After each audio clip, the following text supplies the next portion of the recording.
পরীক্ষা করবে বাদশা কায়সার। প্রিয় শ্রোতামণ্ডলী আমার, গভীরভাবে শ্রবণ করবেন, মনোযোগ দিয়ে শ্রবণ করবেন। বাদশার কাছে যখন সংবাদ চলে গেল, বাদশা পরীক্ষা করার জন্য অর্ডার দিল, সাইসুর সমস্ত মুসলমান হয়ে যায়। আল্লাহর নবীর হাতে হাত দিয়ে মুসলমান যারা খান বিভিন্ন কারণে একটু সাইডে যখন কোনো কাজে যায়, ওই যে সম্রাট কায়সার মুসলমানদেরকে ধরে ধরে ওর রাজদরবারের মধ্যে বন্দী করে, ওর রাজপ্রাসাদের মধ্যে বন্দী করে, সকলকে বন্দী করলো। অনেক সাহাবাদেরকে, অনেক মুসলমানদেরকে বন্দী করলো ঘরের মধ্যে। হাদিস শরীফের বর্ণনা, বুখারী শরীফের বর্ণনা, আমি আপনাকে বানিয়ে বলি নাই, আমি আপনাকে বানিয়ে শোনাই নাই। সকলকে রাজদরবারের মধ্যে বন্দী করা হলো। বাদশা পরীক্ষা করবে মুসলমান কেমন হয়, মুসলমানের কাজ কেমন হয়। বাদশা একজনকে ডাকলো, নাম তার হলো আব্দুল্লাহ। আব্দুল্লাহকে ডাকলো বাদশা। বাদশার সম্মুখে সাহাবী চলে আসলো। বাদশার সম্মুখে আসার পর ওই বাদশাকে জিজ্ঞাসা করলো, কায়সারকে জিজ্ঞাসা করলো। কায়সার আব্দুল্লাহকে বলল, আব্দুল্লাহ, ও আব্দুল্লাহ, শোনো না, তুমি শোনো না, মুহাম্মাদের কলমা ছেড়ে দাও, মুহাম্মাদের ধর্ম ছেড়ে দাও, ইসলাম ধর্মটা তুমি ছেড়ে দাও। ইসলাম ধর্ম যদি তুমি ছাড়তে পারো, নিসফা মুলকি আতাইতুকা, আমার রাজত্বের হাফ অংশ তোমাকে দিয়ে দেব। ও আব্দুল্লাহ, তুমি যদি মুসলমান হয়ে না হও, তুমি যদি আগের ধর্মে ফিরে আসো, তানাসসার তানাসসার তানাসসার, তুমি ইহুদি হয়ে যাও, তুমি খ্রিস্টান হয়ে যাও, তুমি মুসলমান থেকো না, মুহাম্মাদের ধর্মে তুমি আর থেকো না। তুমি যদি ইহুদি হয়ে যাও, নাসারা হয়ে যাও, তাহলে আমার রাজত্বের হাফ অংশ তোমাকে দেব। ওই বাদশা তখন বলল, তোমার হাফ অংশ কেন? লাউ আতাইতানি মুলকাকা ওয়া মুলকা আবাইকা ওয়া মুলকা আজদাদিকা। ওই বান্দা তখন বলল, আল্লাহর মাহবুব বান্দা বলল, আব্দুল্লাহ তখন বলল, ও পারস্য সম্রাট কায়সার, তুমি যদি তোমার রাজত্ব দিয়ে দাও, তোমার বাপের রাজত্ব দিয়ে দাও, তার বাপের রাজত্ব যদি দিয়ে দাও, আমি আল্লাহর নবীর কলেমা গ্রহণ করে, আমি বিশ্ব নবীর কলেমা গ্রহণ করে এত পরিমাণ শান্তি আমি লাভ করলাম।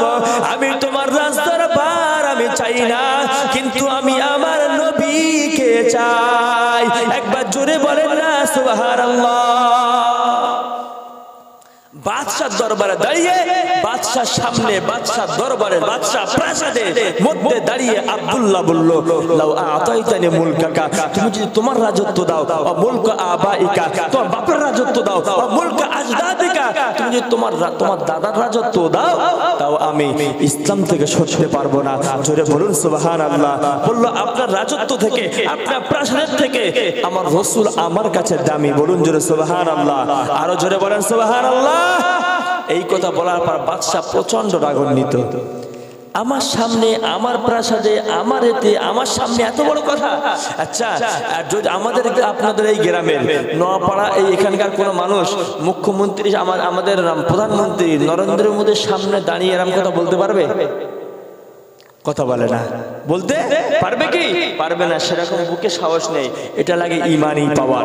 ইমানি পাওয়ার যদি থাকে, তাহলে ইমানি পাওয়ার থেকে এই কথাটা ও একাই অটোমেটিকলি বার হয়ে চলে যায়।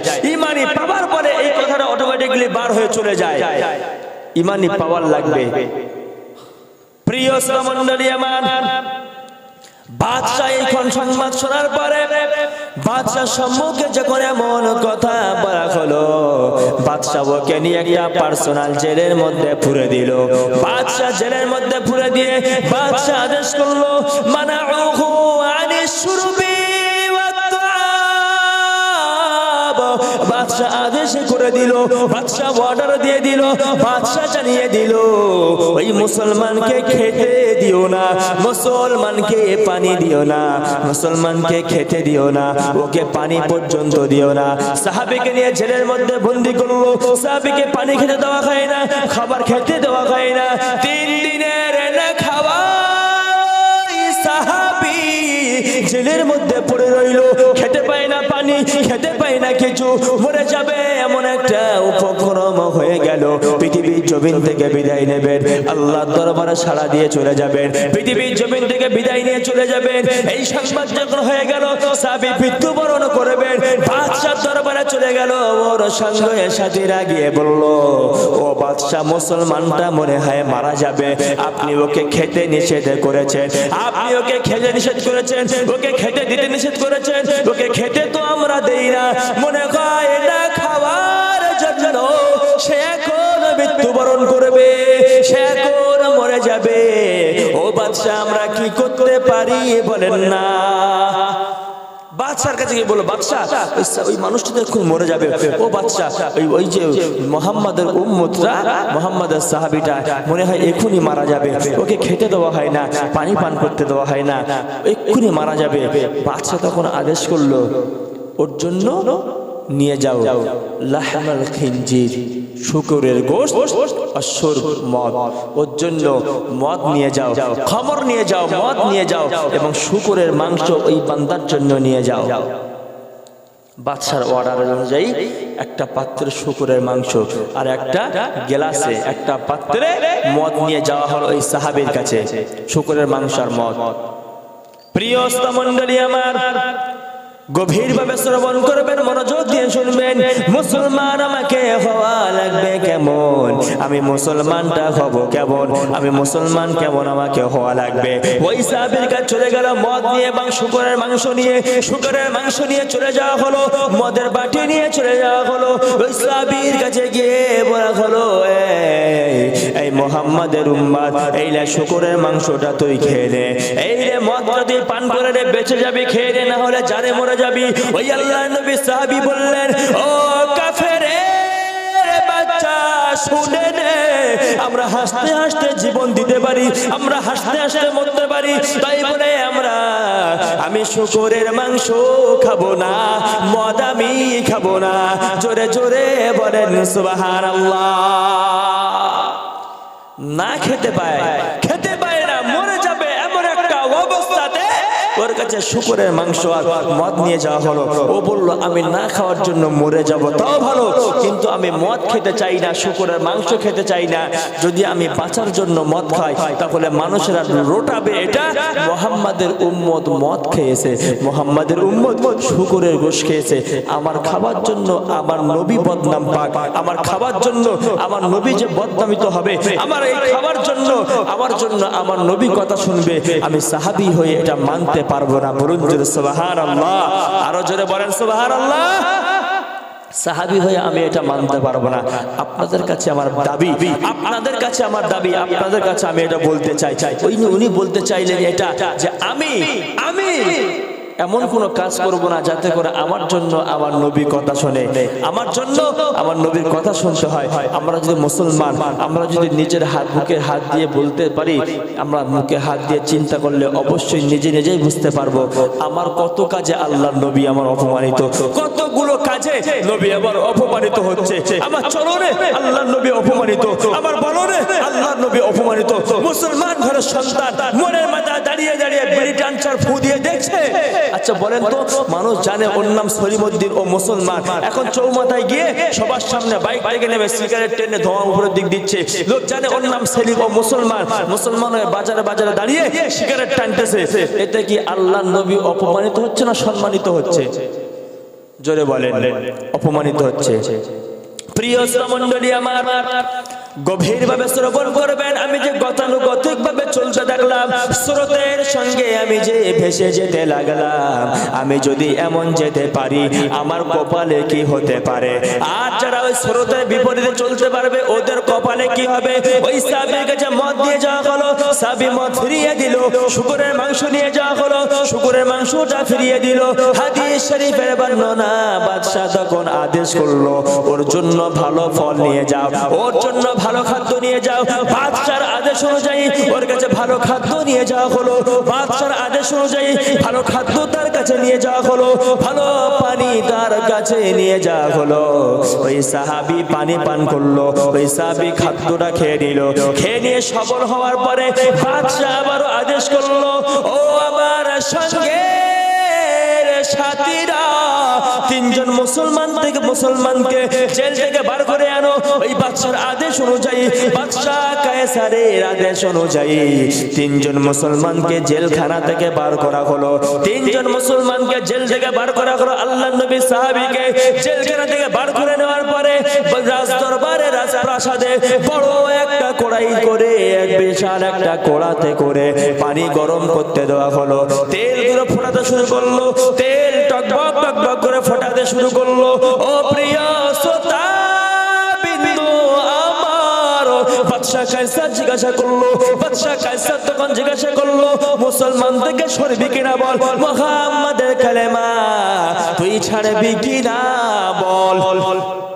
আব্দুল্লাহ বলল, আমি মুহাম্মাদের কালেমা ছাড়তে পারবো না, আমি মুসলমান থেকে সরতে পারবো না।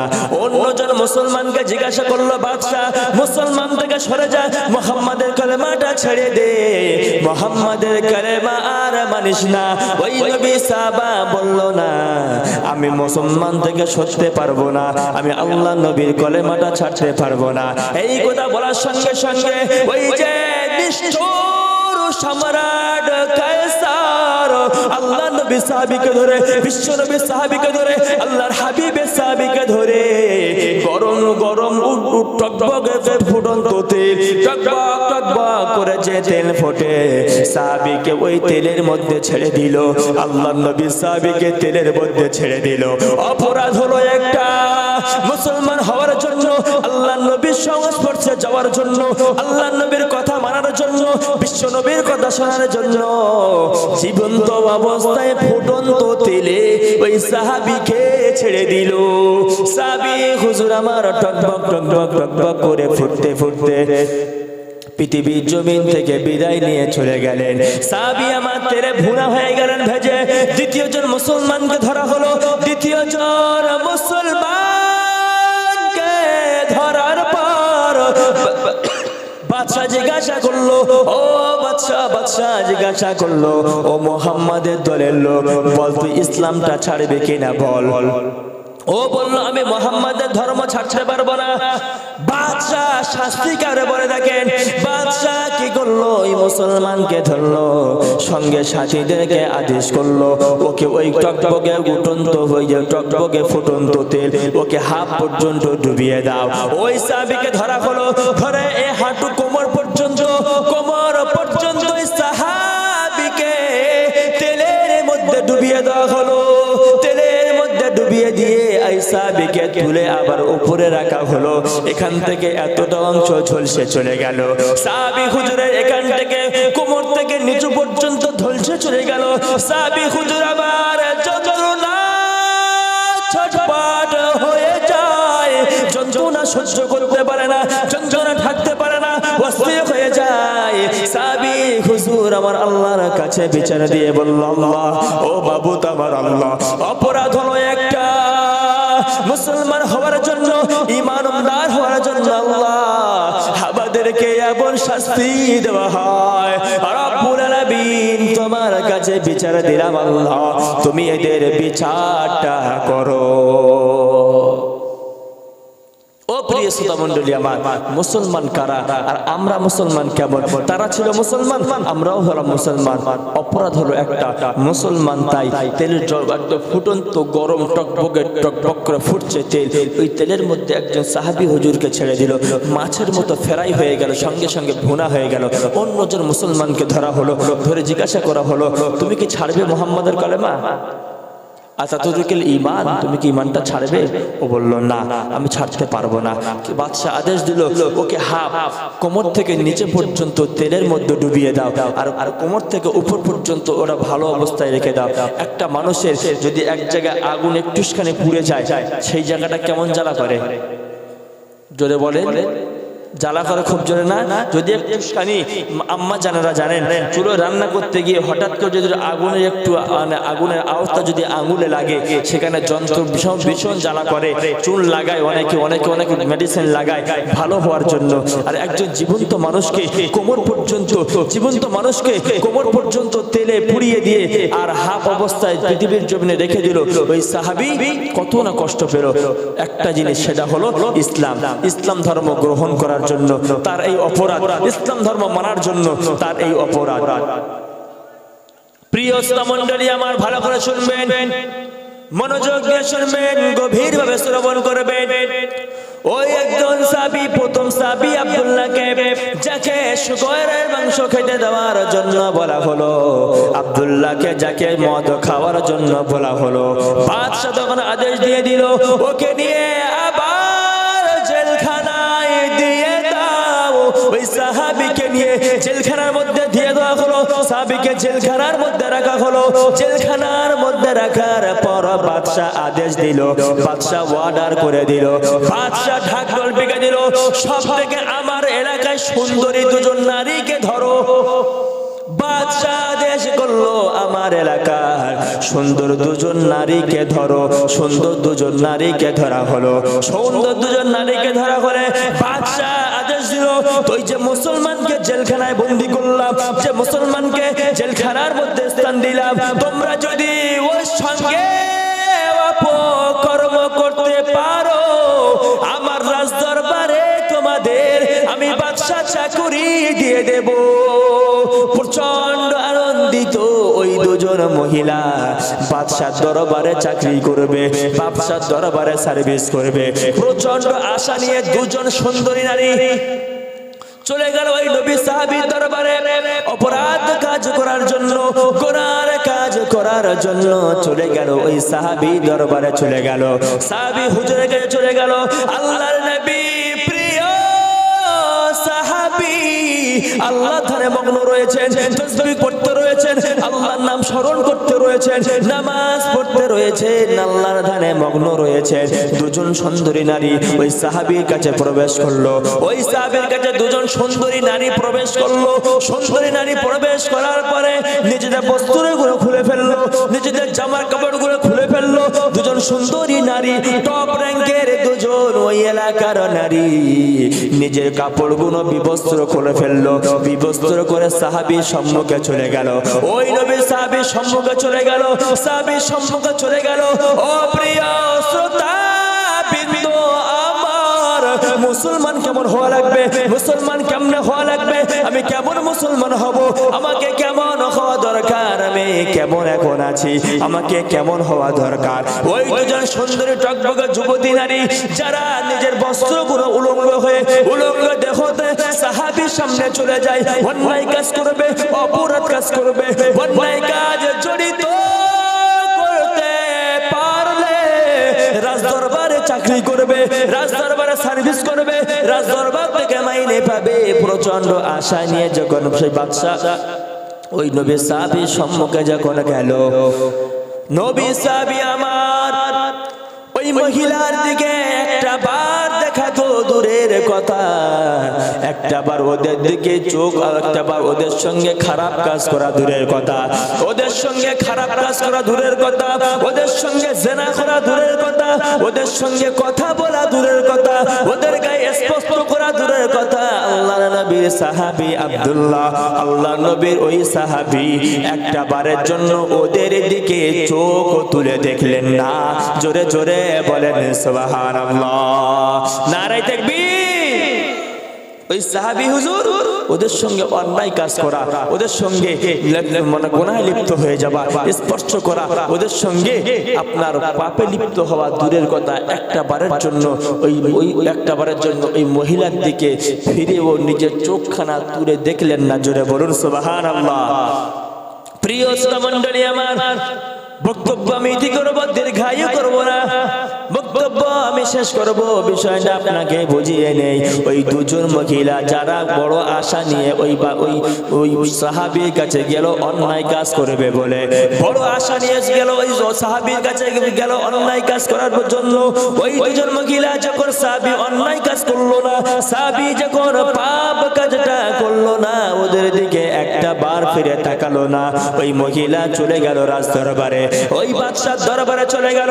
বাদশার কাছে গিয়ে বলল, ও জাহাপানা, বলো না, বলো না, বলো না, আবাশারুন আম হাজারুন। ওই মহিলা দুটো বলল, জাপানা রে ও বাদশা কায়সার, আপনি যাদের কাছে আমাকে পাঠিয়েছেন, যে ভদ্রলোকের কাছে আমাদেরকে পাঠিয়েছেন অন্যায় কাজ করার জন্য, পাপ কাজ করার জন্য পাঠিয়েছেন, ও বাদশা বলেন না আবাশারুন আম হাজারুন, সে কি একজন পাথর না সে কি মানুষ? বাদশা আশ্চর্য হয়ে বলল, কেন কি হয়েছে বলো না? ওই মহিলা দুজন বলল, আমাদের সঙ্গে অন্যায় কাজ তো দূরের কথা, আমাদের দিকে একটাবারের জন্য চোখ তুলে তাকালো না। জোরে জোরে বলেন সুবহানাল্লাহ। বাদশা বলল, আশ্চর্য তো, এমন বিষয়, সুন্দরী আমার এলাকা সুন্দরী দুজন নারীকে পাঠালাম, সুন্দরী দুজন টপ র্যাঙ্কের নারীকে পাঠালাম অন্যায় কাজ করার জন্য, অপরাধ কাজ করার জন্য, তাহলে মুহাম্মাদের উম্মতের কাছে আমি হার মেনে গেলাম? বলুন জোরে সুবহানাল্লাহ। ও প্রিয় শ্রোতা মণ্ডলী আমার, মুসলমান যারা খাঁটি মুসলমান ছিল ওদের মদ দিয়ে পরীক্ষা করা হয়েছে, ওদেরকে শুকরের মাংস দিয়ে পরীক্ষা করা হয়েছে, ওদেরকে ফুটন্ত টকবক টকবক করে ফুটছে তেলের মধ্যে ছেড়ে দিয়ে পরীক্ষা করা হয়েছে, ওদেরকে নারী দিয়ে সুন্দর সুন্দর নারী দিয়ে পরীক্ষা করা হয়েছে, কোন জিনিস ওদেরকে ঈমান থেকে সরিয়ে ফেলতে পারে নাই। জোরে বলুন সুবহানাল্লাহ, আরো জোরে বলেন সুবহানাল্লাহ।